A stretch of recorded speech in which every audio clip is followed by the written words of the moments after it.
जम्मू काश्मीरच्या डोडामध्ये शोध मोहिमेदरम्यान दहशतवाद्यांचा जवानांवर त्यांनी हल्ला केला। या हल्ल्यात लष्कराच्या कॅप्टनसह 5 जवान हे शहीद झालेले आहेत।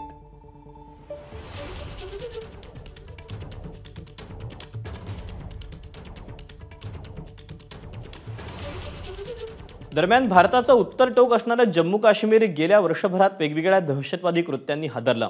आता तर गेल्या महिनाभराचा विचार केला तर महिनाभरात तब्बल 13 जवान शहीद झाले। पाहूया।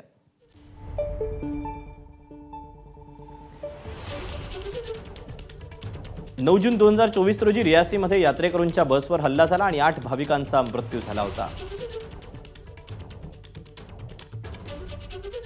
तर 11 जून 2024 ला कथुआमध्ये अतिरेक्यांनी घुसखोरी केली। 2 अतिरेकी ठार करण्यात यश आलं तर यामध्ये 1 जवान शहीद झाला। 12 जून 2024 ला डोडामध्ये गोळीबार करण्यात आला। 2 जवान यामध्ये आणि 1 नागरिक जखमी झाला।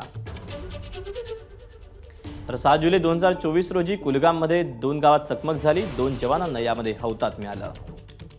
तर 7 जुलै 2024 रोजी राजौरीमध्ये लष्करी तळावर हल्ला करण्यात आला। 1 जवान यामध्ये जखमी झाला।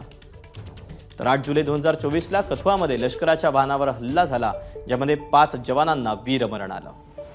तर 15 जुलै 2024 रोजी डोडामध्ये अतिरेक्यांशी चकमक झाली, ज्यामध्ये 5 जवान शहीद झाले।